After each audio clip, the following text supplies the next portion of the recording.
안녕하세요. 오늘 저희가 좀 깊게 파볼 자료는요. 테이크 투 인터랙티브, 그러니까 TTO, 몬스터 주식 상세 분석 보고서입니다. 왜 이 회사가 몬스터 주식이라고 불리는지, 그 성장 배경이랑 지금 상황은 어떤지 한번 자세히 들여다보죠. 당신이 이 회사의 가능성을 제대로 보는데 꼭 필요한 정보들 저희가 짚어드릴게요. 자, 시작해볼까요? 네. 테이크 투, 그랜드 세프트 오토, GTA나 NBA 2K 같은 정말 어마어마한 게임들을 가진 회사죠. 세계적인 기업이고요. 주신자를 보니까 이 회사의 지난 1년 주가 성과가 정말 놀랍던데요. 거기다 사업 구조, 재무 상태, 또 앞으로 전망까지 잘 분석해놨더라고요. 뭐가 이 회사를 이렇게 특별하게 만드는지 같이 한번 파헤쳐 보시죠. 네, 먼저 딱 보이는 게 역시 주가예요. 지난 1년 동안에요. 그러니까 2024년 6월 말부터 2025년 6월 27일까지 주가가 무려 55% 넘게 올랐어요. 55%요? 네, 같은 기간에 S&P 500이 한 13% 올랐고 나스닥이 14% 정도 올랐는데 이건 비교가 안 되죠.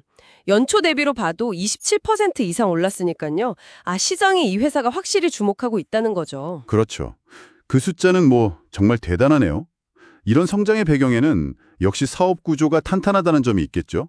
그 락스타 게임즈, 또 2K, 그리고 요즘 모바일로 유명한 진가 같은 개발사들을 다 가지고 있잖아요.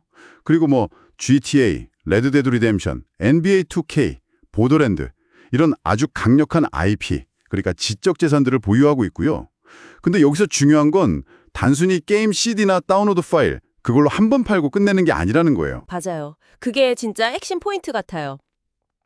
보고서를 보면 반복적 소비라고 하던데 이게 전체 매출의 거의 77%에서 79%나 된다고 합니다. 2025년 기준? 네, recurring consumer spending. 그러니까 게임 하나 내놓고 끝이 아니라 그 뒤로도 계속 돈이 들어오는 구조라는 거죠. 정확합니다. DLC라고 부르는 추가 콘텐츠 판매라던가 게임 안에서 아이템 파는 거 있잖아요. 이런 것들이죠. 이게 바로 테이크2의 현금 흐름을 안정적으로 만들고 또 길게 봤을 때 성장할 수 있는 기반이 되는 거예요. 팬들이 계속 돈을 쓰니까요. 그리고 최근 실적을 좀 보면요. 2025년 3월에 끝나는 회계연도 기준으로 연매출이 56.3억 달러, 전년보다 5% 늘었고요. 특히 4분기 매출이 괜찮았어요. 15.8억 달러로 13% 늘어서 시장 예상보다 훨씬 좋았죠. 오, 매출은 좋은데요? 근데 자료 보니까 순손실이 44.8억 달러. 이건 좀 너무 큰 거 아닌가요? 걱정되는데요? 네, 그 숫자만 보면 좀 그렇죠. 근데 그 내용을 좀 자세히 봐야 합니다. 그 손실 대부분, 한 38억 달러 정도는요. 실제 현금이 나간 게 아니에요. 그 영업권 및 무형자산 손상차손이라고 회계상으로 비용 처리한 거거든요. 회계적인 처리. 네. 물론 그걸 빼고 봐도 조정 EBITDA라고 해서 이자, 세금, 감가상각비 빼고 실제 영업으로 얼마나 벌었나 보는 지표인데 이것도 1억 9,900만 달러로 줄긴 했어요. 하지만 중요한 건 내년, 그러니까 2026년 회계연도 전망이에요. 이게 5억 달러에서 5억 6천만 달러 사이로 다시 확 늘어날 걸로 보고 있거든요. 수익성이 개선될 거라는 거죠. 그런 배경이 있었군요. 그래도 주가가 이렇게 많이 올랐는데 밸류에이션, 그러니까 기업 가치 대비 주가 수준이 너무 높은 거 아니냐 이런 말도 있잖아요. PSR, 주가 매출 비율이 7.4배에서 7.5배 정도 된다는데 예전 평균이 한 4.7배에서 5배 정도였고 경쟁사 EA는 5.3배라고 하니까 좀 비싼 감이 있긴 하네요. 네, 맞습니다. 밸류에이션은 지금 가장 신경 써야 할 부분 중 하나예요. 특히 2026년 예상 매출 성장률이 한 7% 정도로 예상되는 상황에서는 더 그렇죠. 지금 주가는 사실상 거의 모든 기대가 GTA6에 쏠려 있다고 봐야 해요. 2025년 가을 출시 예정인 그 게임 말이군요. 네. 그 기대감이 이미 주가의 상당 부분, 어쩌면 좀 과하게 반영된 거 아니냐는 분석도 많고요. 거기다가 아직 적자 상태라는 점, 개선될 거라고는 하지만요. 그리고 텐센트나 마이크로소프트, 소니 같은 거대 기업들이랑 경쟁하는 것도 부담이고요. 이런 것들이 다 위험 요인이죠. 그럼 이런 상황들을 다 고려했을 때 앞으로 전망은 좀 어떻게 요약해 볼 수 있을까요? 일단 기대작은 많습니다. GTA6 말고도 사이드 미얼즈 시빌라이제이션 7이라든가 보더랜드 4 같은 게임들이 2026년, 2027년 실적을 이끌어줄 걸로 기대하고 있고요. 그리고 아까 계속 말씀드렸던 그 반복적 소비, 이걸 통한 안정적인 현금 창출 능력은 여전히 강력한 무기고요.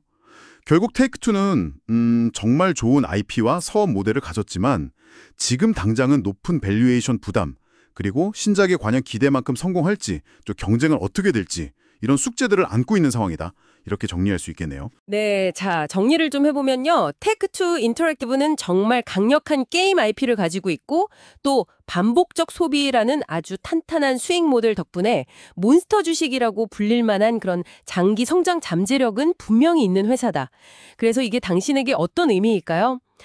성공한 게임 프랜차이즈가 단순히 한 번 히트치고 끝나는 게 아니라 어떻게 계속 돈을 버는 그런 지속적인 수혜권으로 발전하는지 보여주는 아주 흥미로운 사례라고 할 수 있겠죠. 네, 보고서 결론도 비슷합니다. 장기적으로는 좋아 보이는데 단기적으로는 밸류에이션이 높고 신작 흥행이라는 큰 산을 넘어야 한다.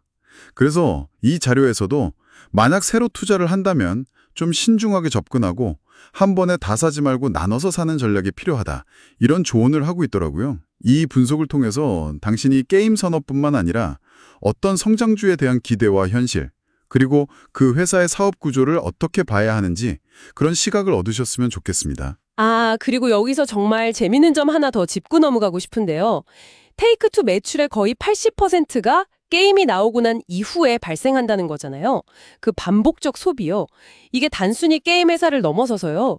이런 서비스로서의 엔터테인먼트 모델이 만약에 영화나 음악 같은 다른 분야로 더 퍼져나간다면 그러면 우리의 소비 생활이나 투자 환경에는 또 어떤 변화가 생길까요? 이 질문을 한번 진지하게 고민해 보시는 것도 좋을 것 같습니다.